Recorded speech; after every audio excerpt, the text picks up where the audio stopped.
Hi viewers, welcome to my channel. ఈ వీడియోలో మనం మెయిన్గా మాట్లాడబోయే విషయం ఏంటంటే అంబటి రాంబాబు గారు ఈరోజు మార్నింగ్ అయితే ఒక ట్వీట్ చేయడం జరిగింది. ఆ ట్వీట్లో మెయిన్గా సారాంశం ఏంటంటే, శాసనసభ సాక్షిగా నీ తల్లిని అవమానించినట్లు నువ్వు నిరూపిస్తే శాశ్వతంగా రాజకీయాలకు గుడ్ బై చెప్తానన్నట్టు ఒక పోస్ట్ పెట్టడం జరిగింది.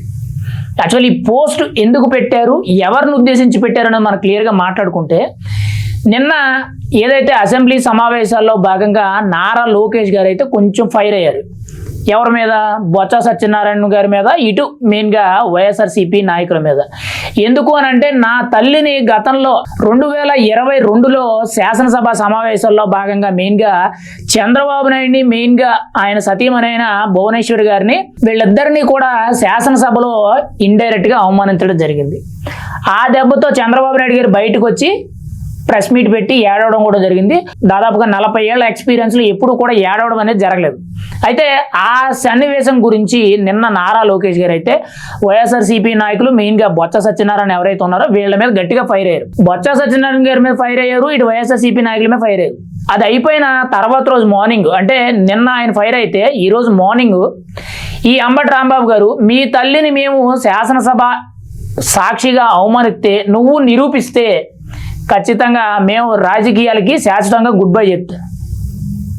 అంటే ఇప్పుడు ఆయన మాట్లాడింది ఏంటంటే, అక్కడ ఆవిడని అవమానించినట్లు ఏదైతే ఆ సన్నివేశం జరిగిందో ఆ సన్నివేశాన్ని నువ్వు నిరూపిస్తే ఖచ్చితంగా మేము రాజకీయాలకి గుడ్ బై చెప్తాను అన్నట్టు ఆయన ట్వీట్ చేయడం జరిగింది. ఖచ్చితంగా ఈ విషయంలో ఓపెన్గా మాట్లాడుకుంటే, అంబటి రాంబాబు గారు మాట మీద నిలబడే మనిషి అయితే మాత్రం వెంటనే కూడా రాజకీయాలకి పూర్తిగా గుడ్ బై చెప్పారు. 2022 మే 17వ తారీఖున వల్లభనేని వంశీ ఇటు సాక్షి టీవీకి ఇచ్చిన ఇంటర్వ్యూలో ఇండైరెక్ట్గా నారా భువనేశ్వర్ గారిని ఉద్దేశిస్తూ ఇటు మాధవరెడ్డి అనే పేరు తీసుకొస్తూ మాట్లాడడం జరిగింది.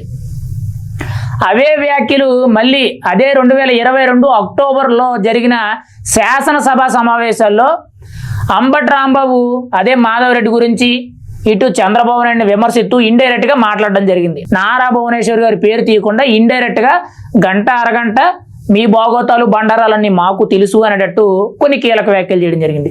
ఈయన మాట్లాడిందే కాకుండా, ఈయన ఇండైరెక్ట్గా మాట్లాడిందే కాకుండా, ఈయన వెనకాల ఎవరైతే కొంతమంది వైఎస్ఆర్సీపీ నాయకులు ఉన్నారో వాళ్ళందరికీ కూడా మైకులు ఆఫ్ చేసి ఉండబట్టి వాళ్ళందరూ కూడా వాళ్ళ ఇష్టం వచ్చినట్టు వాళ్ళు వాగుతున్నారు. అవన్నీ కూడా ఆన్ ద రికార్డ్ విజువల్స్ అనేవి ఈరోజు సోషల్ మీడియాలో బాగా హల్చల్ అవుతున్నాయి. మాట మీద నిలబడిన మనిషి అంబటి రాంబాబు అయితే మాత్రం ఖచ్చితంగా రాజీనామా చేసేయాలి. ఇప్పుడు ఓపెన్గా చెప్పుకుంటే, మీరు నిరూపించండి నేను శాశ్వతంగా రాజకీయాలకు తప్పుకుంటానని అన్నారు కదా. ఒకవేళ ఈ విజువల్స్ అనేవి లేవు, మాట్లాడడం అనేది లేదు, ఎక్కడ కూడా నారా భువనేశ్వర్ గారి పేరు అనేది డైరెక్ట్గా తీయలేదు, ఒప్పుకుందాం, ఇండైరెక్ట్గా అన్నారు. అయితే ఇది వాస్తవం కాదు అని మాట్లాడుకుంటే, మరి జూనియర్ ఎన్టీఆర్ గారు తన మేనత్త అయిన భువనేశ్వర్ గారి గురించి ఆ రోజు జరిగిన సంఘటన ఏదైతే ఉందో దాన్ని ఉద్దేశించి జూనియర్ ఎన్టీఆర్ గారు ఎందుకు సోషల్ మీడియాలో ఒక పోస్ట్ పెట్టారు, ఏమైనా పోస్ట్ పెట్టారో కూడా మీకు తెలుసు.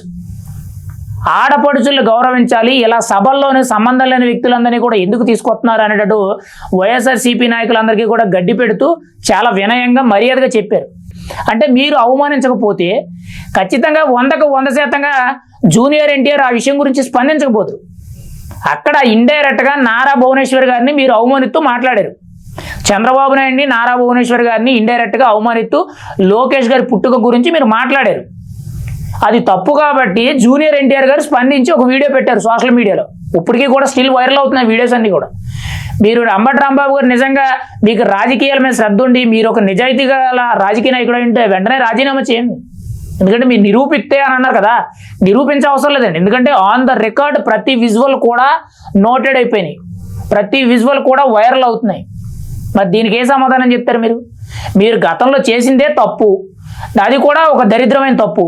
సంబంధం లేని వ్యక్తిని రాజకీయాల గురించి మాట్లాడి ఏదో వేరే వ్యక్తి పేరు పెట్టి అక్కడ మీరు ఇండైరెక్ట్గా మాట్లాడిందే కాక, అవమానించిందే కాక, మళ్ళీ నారా లోకేష్ గారి పుట్టుక ఎక్కడి నుంచి వచ్చింది, పోలికలు ఎక్కడి నుంచి వచ్చిందని చెప్పి ఇండైరెక్ట్గా మీరు సెటైర్లు వేస్తున్నారే.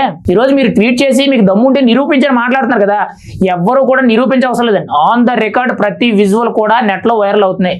మీకు దమ్ము ధైర్యం ఉంటే ఖచ్చితంగా మీరు రాజీనామా చేసి నారా లోకేష్కి ఏదైతే మీరు అన్నారు కదా, దమ్ము ధైర్యం ఉంటే నిరూపించని, ఆయన నిరూపించే అవసరం లేదు, మాట్లాడే అవసరం లేదండి. ఎందుకంటే అక్కడ విజువల్స్ అన్ని దొరికేసినాయి. నెట్లో వైరల్ అవుతున్నాయి. ముందు మీరు ఇలా మాట్లాడే మాటలు అనేవి ఎంతవరకు కరెక్ట్ అనేది ఆలోచించుకోండి.